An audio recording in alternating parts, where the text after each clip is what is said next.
We all have that one perfect Disney memory.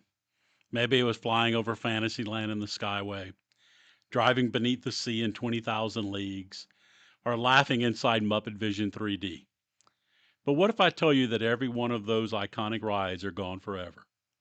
I'm Lee with All About the Duck, and today we're counting down the 10 most missed Disney rides that disappeared forever, why Disney really shut them down, what replaced them, and whether those replacements were ever truly as good as the original. And stay tuned with me until the end because number one is a loss that still doesn't feel real. Now, before we begin, this video is a follow up for a previous video. We listened to the comments, and many of you asked for us to cover more rides that Disney retired for good. So thank you for that. Here's the list of the 10 most missed rides, and if we still didn't include your favorite, drop it in the comments so we could talk about it. Now, before we get to the heavy hitters on this list, the rides that absolutely shatter Disney fans, let's start with one that's, well, complicated. An attraction that tried to replace something legendary and accidentally became legendary for all the wrong reasons. This is number 10, Stitch's Great Escape. When it opened in 2004 inside Magic Kingdom's Tomorrowland, it had one massive job to do: replace one of the most intense rides Disney had ever created, the extraterrestrial alien encounter. And right away, that set it up for a disaster. Disney took a ride that traumatized an entire generation of kids and tried to turn it into a family friendly, chaos using one of the most popular characters on the planet. It sounded perfect on paper. The reality, not so much. Guests were seated in the dark, circular theater, locked into shoulder restraints, and tasked with guarding a captured alien, Experiment 626. The lights went out, Stitch escaped, and suddenly the entire room descended into pitch black chaos. You'd feel Stitch bouncing across your shoulders, you'd hear lasers firing in the distance, and then came the moment everyone remembers: the infamous chili dog burp blasted straight into your face. The problem? It wasn't scary enough for thrill seekers, but it was still way too intense and too strange for the small kids. It fell right into the worst possible middle ground. Guest reactions were brutal. The restraints felt claustrophobic, the darkness made people feel uneasy, and for a lot of guests, the smells crossed the line from funny into just plain gross. By 2016, the ride was barely hanging on, operating seasonally, often abruptly closed without notice. In 2018, it quietly stopped welcoming guests, and in 2020, Disney finally made the closure permanent. Today, the theater sits there, dark, quiet, and mostly unused. Just another strange chapter in the long history of Disney rides that disappeared forever. Drop me a comment of what you would like to see take its place. Floating in at number 9 is an attraction that was once as much of a symbol of Magic Kingdom as Cinderella's castle, the Skyway. The area gondola system opened in the park in 1971, offering a scenic one-way trip between Tomorrowland and Fantasyland. Riding in one of those colorful sky buckets was a classic Disney experience. It was a peaceful break from the crowds and offered absolutely breathtaking panoramic views of the park. From the air, you could see the spires of Cinderella's castle, the rooftops of Fantasyland, even the treetops of Adventureland drifting right beneath your feet. At night, it was pure magic: glowing pathways, fireworks in the distance, and the whole park laid out for you like a living postcard. So, what happened? Disney's official reason for the Magic Kingdom closure was to phase out older rides for newer ones. However, the unofficial reality seemed to be a mix of high maintenance costs, low ride capacity, and growing concerns as the ride was not ADA compliant. Following the closure of Disneyland Skyway in 1994, the Magic Kingdom version made its final flight in November of 1999. Today, the area where Fantasyland Station once stood is now home to the beautiful Tangled-themed restrooms. A lovely spot, but a bittersweet reminder of the days you could soar over Magic Kingdom. For many fans, the Skyway remains one of the most painful Disney World closures ever. Number 8 is a true cult classic, a ride so wonderfully unhinged it's amazing it ever existed in Magic Kingdom. Mr. Toad's Wild Ride. As an opening day attraction in 1971, this dark ride puts you behind the wheel of Mr. Toad's disastrous joyride. Unlike other Fantasyland rides that just retell a story, this one made you live the chaos. The Magic Kingdom version was special because it had two separate tracks, which gave you the constant feeling that you were about to have a head on collision with another car. You'd smash through a fireplace, swerve around a policeman, and then find yourself on a railroad track with a train barreling straight for you. But the most infamous part was the ending. After getting hit by the train, your car literally went to a comical version of hell, complete with red devils, fire, and demon laughter echoing through the darkness. In Fantasyland, for children, and somehow it was beloved. But despite the devoted fan base, Disney saw a golden opportunity. The Winnie the Pooh franchise was a merchandising giant, and in 1997, rumors started that Mr. Toad was on the chopping block. A passionate Save Toad campaign erupted, with fans protesting in the park, but it wasn't enough. The ride closed in September of 1998 and was replaced with the many adventures of Winnie the Pooh. As a final nod, you could still spot a picture of Mr. Toad handing the deed to Owl inside of the Pooh ride, a small tribute to one of the wildest, weirdest, and the most beloved rides Disney ever built. Cruising in at number 7 is a true Epcot classic, The Universe of Energy. This was an opening day marvel in 1982. Guests would board enormous 97-ton traveling theater cars that would physically move between different show scenes. The original version was pretty serious and educational deep dive into the history and future of energy. Then in 1996, the Pavilion got a refresh and became Ellen's Energy Adventure, starring Ellen DeGeneres and Bill Nye.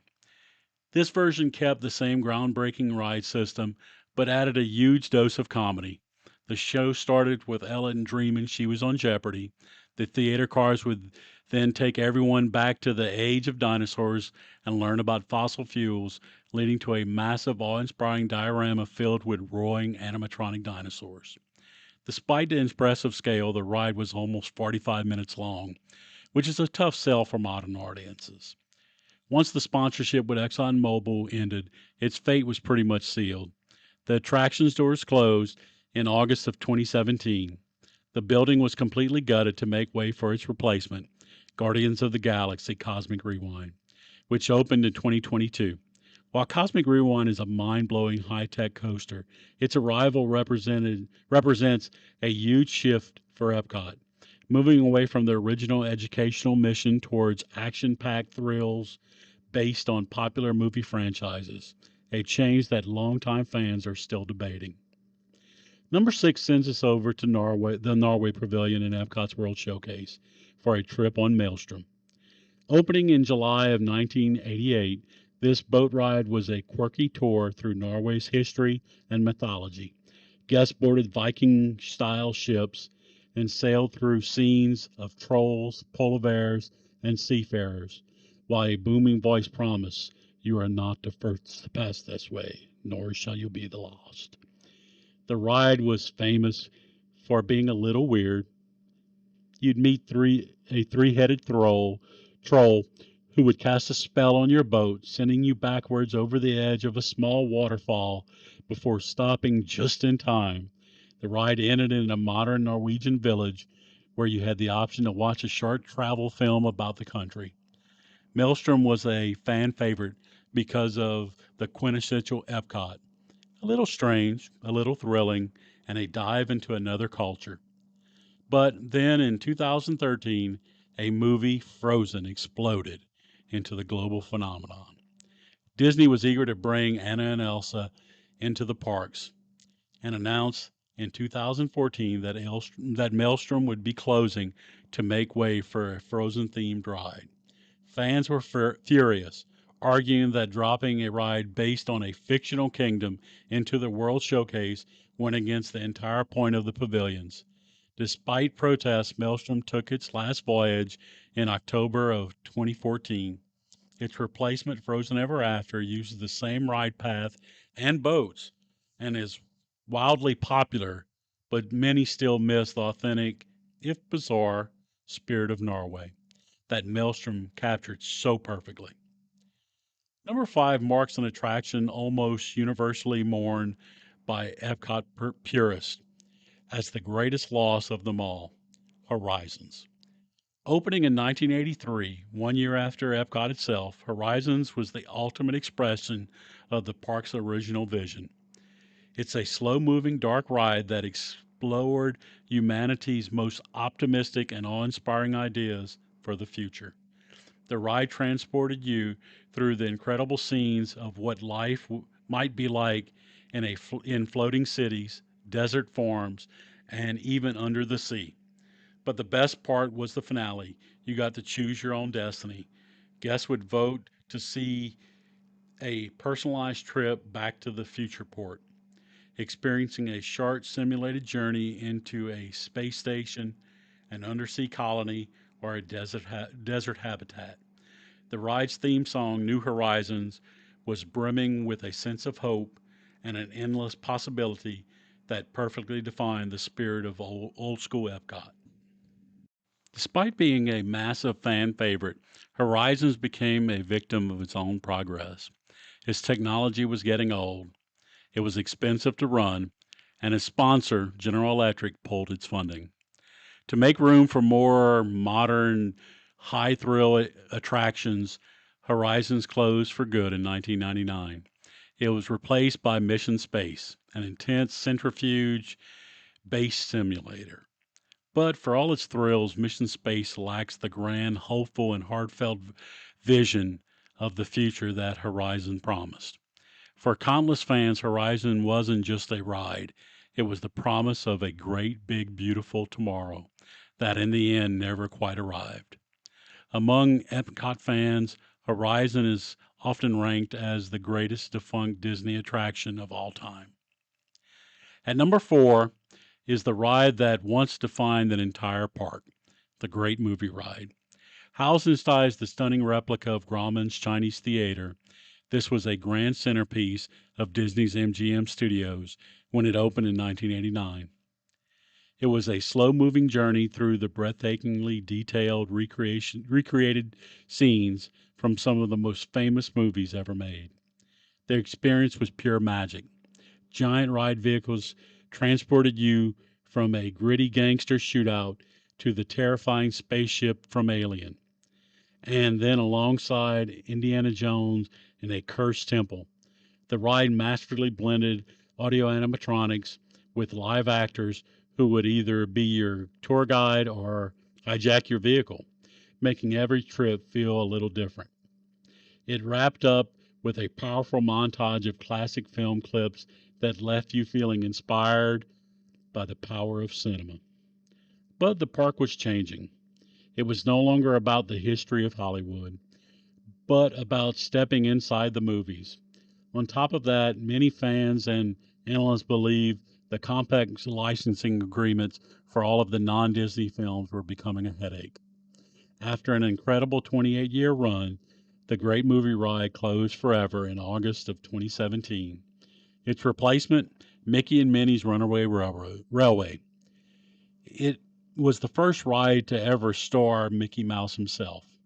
While the Runaway Railway is a technical marvel and tons of fun, it came at a cost with an epic attraction that perfectly embodied the glamour and romance of classic Hollywood. Surfacing at number 3 is one of Magic Kingdom's most ambitious early attractions, 2,000 Leagues Under the Sea. Opening in 1971, this ride invited guests on an undersea water journey aboard Captain Nemo's iconic Nautilus submarines. You climb down into a sub, claim a porthole, and set off through a massive 11.5 million gallon lagoon.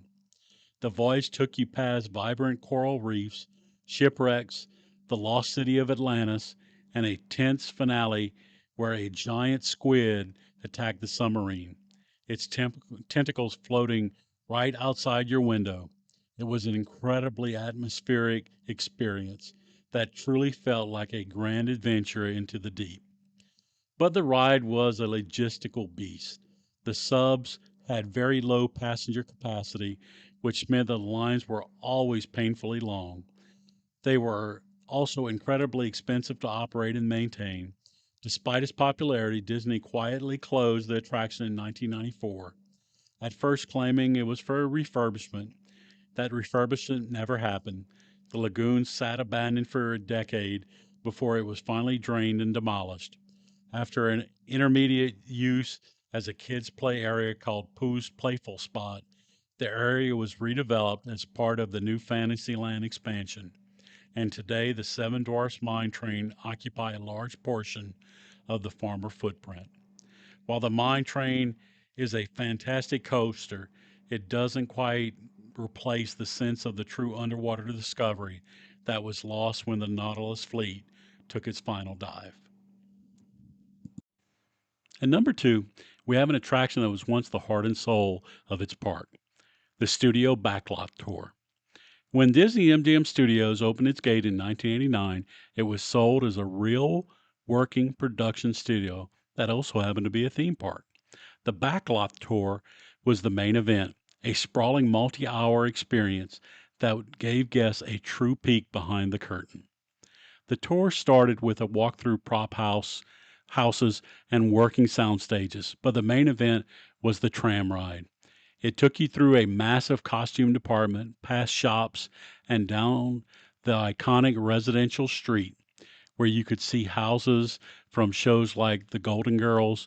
The grand finale was Catastrophe Canyon, an incredible practical effects showcase where a peaceful desert set was suddenly torn apart by a flash flood, explosions, and fire right before your eyes. But as the years went on, the actual film and TV production at the park slowed to a trickle, and the park's identity shifted. The tour was shortened again and again, and its huge footprint became incredibly valuable real estate. It finally closed in 2014 to make way for Toy Story Land.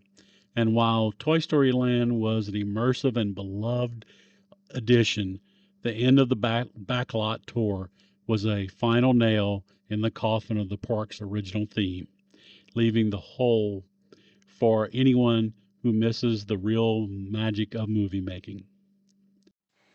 And now, our number one disappeared Disney ride, a loss that many fans are still processing, MuppetVision 3D. When it opened in 1991 at what's now Disney's Hollywood Studios, the attraction was a gem. It was a perfect storm of comedy and 3D wizardry. And most importantly, it was one of the last projects that the legendary Jim Henson personally worked on. The show was wonderfully chaotic tour of Muppet Labs, where everything that can go wrong does. It brilliantly mixed 3D film with effects right there in the theater, like spraying water, real bubbles, and even a live costume Sweetums running around. It was peak Muppets, fourth wall breaking, a little bit rebellious, and packed with so much heart. However, as Hollywood Studios began a massive park-wide transformation, the area around the theater known as Grand Avenue, though everybody really just called it Muppet Courtyard, was targeted for a major overhaul. In late 2024, Disney announced that the MuppetVision 3D would be closing permanently, and its last days of operation were set for June of 2025. The closure is to make way for the brand new themed to Monsters Incorporated, which will feature a suspended door coaster and other attractions. While the new land is sure to be a massive hit, it comes at the expense of a unique comedy first show that carried the creative soul of Jim Henson himself. I found myself staring at where the old theater used to be the last couple of trips to Hollywood Studios. This is still my favorite ride in that park, and it will be a while before I'm over it. The story of the Disney parks is a story of constant reinvention. For every attraction that fades away, a new one is born to create memories for the next generation. But the ghosts of the lost rides are still with us, kept alive by the stories we tell and the nostalgia we all feel. Now, I want to hear from you. Which Disney ride do you miss the most? Is it one from our list or one we didn't mention? Drop it in the comments. We read every single one. If you enjoy deep dives into Disney history, lost attractions, and park changes, make sure to hit the like and subscribe buttons. It really helps our channel grow. Thanks for taking this trip down memory lane with me. And as always, see you real soon.